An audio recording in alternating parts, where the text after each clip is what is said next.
तो चलिए इस नए विश्लेषण की शुरुआत करते हैं। आज हम इंटरनेशनल पॉलिटिक्स के एक बेहद जटिल और उतने ही दिलचस्प टॉपिक को डिकोड करने वाले हैं। हमारा पूरा फोकस अमेरिका और ईरान के बीच चल रही इन नेगोशिएशंस पर होगा। स्पेसिफिकली हम ये समझेंगे कि आखिर उन रुकी हुई संपत्तियों यानी फ्रोजन एसेट्स का क्या होने वाला है, और इस पूरी डिप्लोमैटिक पजल में कतर एक मध्यस्थ के रूप में इतना बड़ा रोल कैसे प्ले कर रहा है। सोर्स मटेरियल के आधार पर आइए समझते हैं कि पर्दे के पीछे आखिर क्या चल रहा है। ओके, तो आगे बढ़ने से पहले एक क्विक नज़र डालते हैं कि आज हम क्या क्या कवर करेंगे। हम इस कूटनीतिक बहीखाते को कुछ इस तरह ब्रेक डाउन करेंगे। पहले वो $12 बिलियन की पहली किश्त, फिर कतर का मीडिएशन, उसके बाद प्रस्तावित मसौदा समझौते के अंदर की शर्तें, वार्ता के मुख्य गतिरोध, और आखिर में क्या ये पूरी बातचीत फेल हो जाएगी।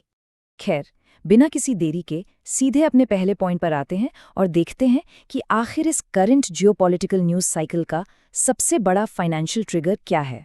ये नंबर देखिए, $12 बिलियन।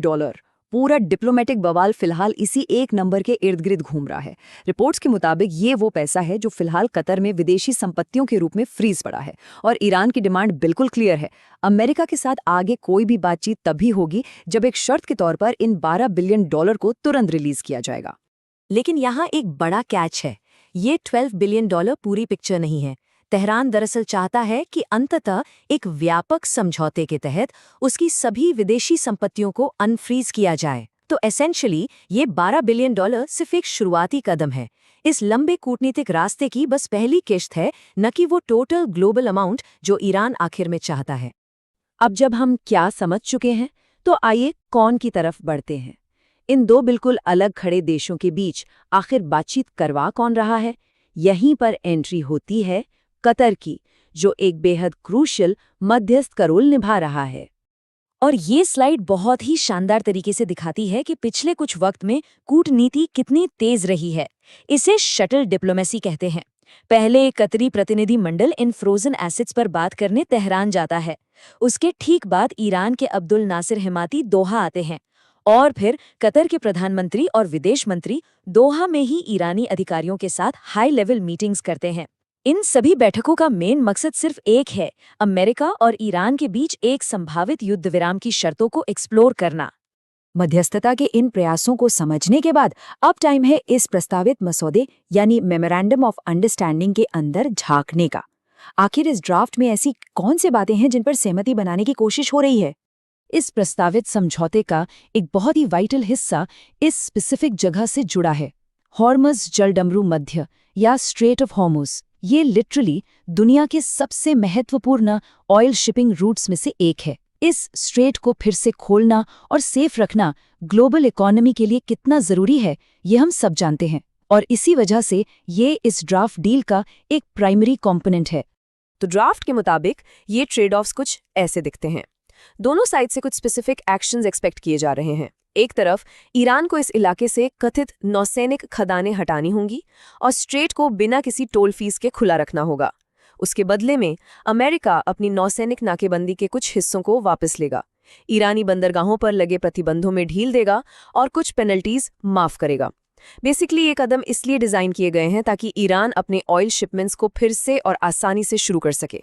तो अगर ड्राफ्ट में चीजें इतनी क्लियर हैं, तो बातचीत अटकी कहाँ है। आइए अब क्यों की ओर बढ़ते हैं और उन मेन रुकावटों की बात करते हैं जिनकी वजह से फिलहाल एक बड़ा डेडलॉक बना हुआ है।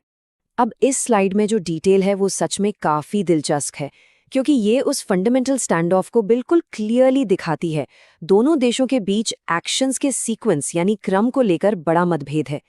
तेहरान की स्पष्ट मांग है कि किसी भी व्यापक समझौते पर सहमत होने से पहले उन्हें अपने फंड्स का एक्सेस और आंशिक प्रतिबंधों में राहत चाहिए, जबकि वॉशिंगटन का स्टैंड बिल्कुल इसके उलट है।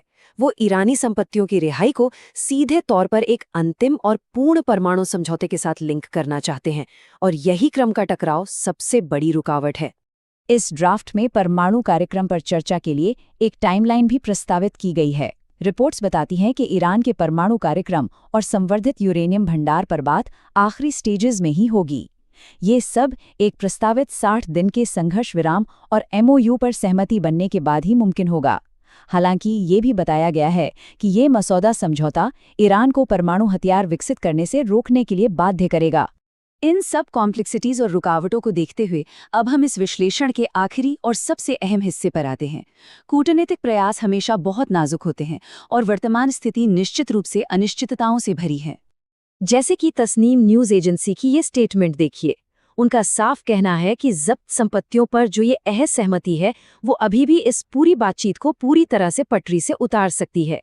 ईरान सिर्फ पैसा रिलीज होना नहीं चाहता, बल्कि ये गारंटी भी चाहता है कि जारी किया गया पैसा स्वतंत्र रूप से सुलभ हो, यानी उसका फ्री एक्सेस मिले। अगर इस पॉइंट पर क्लियर सहमति नहीं बनती तो अब तक की पूरी मेहनत बेकार हो सकती है। और यही चीज हमें आज के आखिरी सबसे बड़े विचारोत्तेजक सवाल पर लाके खड़ी कर देती है।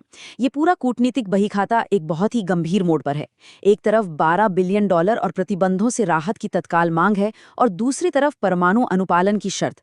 तो क्या संपत्ति जारी करने की टाइमिंग को लेकर ये मतभेद उस प्रस्तावित 60 दिन के युद्ध विराम को पटरी से उतार देंगे या कतर की कूटनीति कामयाब होगी? ये आगे देखना काफी दिलचस्प होगा। इस सोर्स बेस्ड विश्लेषण में आज के लिए बस इतना ही। लाइक करो, कमेंट में अपनी राय दो, शेयर करो और हर ट्रेंडिंग अपडेट के लिए ट्रेंडिंग सबको सब्सक्राइब करो। लो,